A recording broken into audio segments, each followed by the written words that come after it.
Okay, for more on that story, we can talk now to Eric Lisanne in Washington. You're a legal analyst and former US federal prosecutor. Thanks for talking to us this evening about that inquiry at the US House of Representatives. You've been following proceedings for us this evening. How would you sum it up so far? Well, so far it is not surprisingly difficult to consolidate in one hearing all of the complete magnitude and breadth of all the issues that have been studied by the committee. It's important to remember that they have issued subpoenas and other inquiries and have assembled almost 1 million separate documents over the course of the last 13 months. And this is sort of a capstone of everything. What it shows is the magnitude of the issues that await legislation that are necessary. Right now, these 4 companies are basically monopolistic. They have an enormous breadth over numerous markets, and they're essentially unregulated, which is how these companies like it.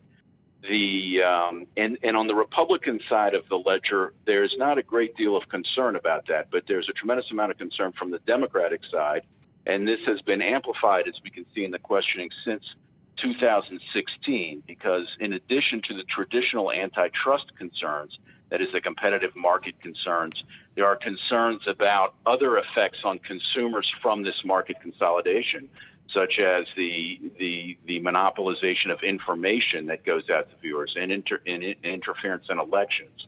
This was particularly evident in the questioning of Facebook. So we're looking at issues that are very complex and are going to be resolved in the long run.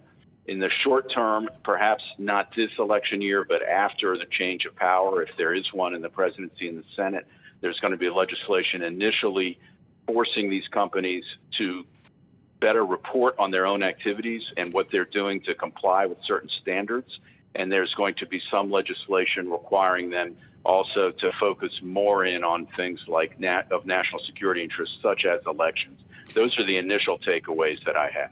So do you think, despite the toxic atmosphere in US politics right now of utter, I suppose, polarization of politics, that there could be a move, it seems to be what you're saying, that we're moving towards some sort of consensus about reining these companies in? I mean, you have Donald Trump, who's taken a very vocal stand against Amazon in particular, Twitter as well, and others. But this is a Democratic-led subcommittee in terms of leading this particular antitrust, I suppose, inquiry. So there is a degree of bipartisan agreement, isn't there? Well, you raise an interesting point, because there's not really agreement on what it is that needs to be regulated. The things you cite that are the concerns of President Trump are things that are his personal hobby horses, his personal bet and wild, so to speak, how they treat him. That's not at all the concerns of the Democrats.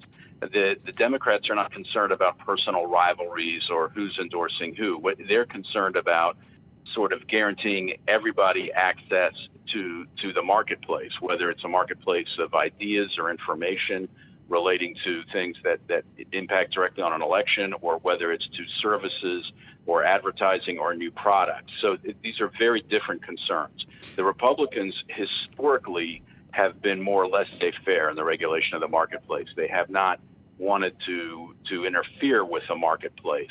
And to some extent, their concerns have been borne out, because in this high-tech area, the marketplace has changed rapidly. If we go back 20 years to the last Microsoft hearings, we can see the specific industry concerns were completely different than what they are now. On the other hand, it hasn't gone well to leave it unregulated. So there is a need for smart regulation.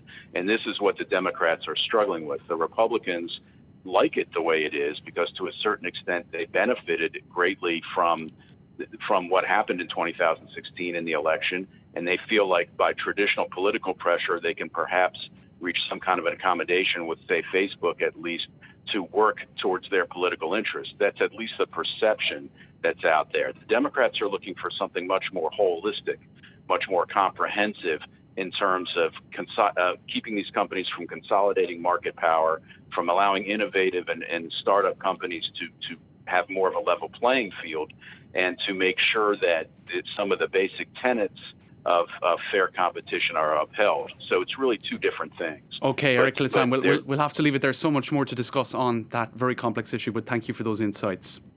My pleasure.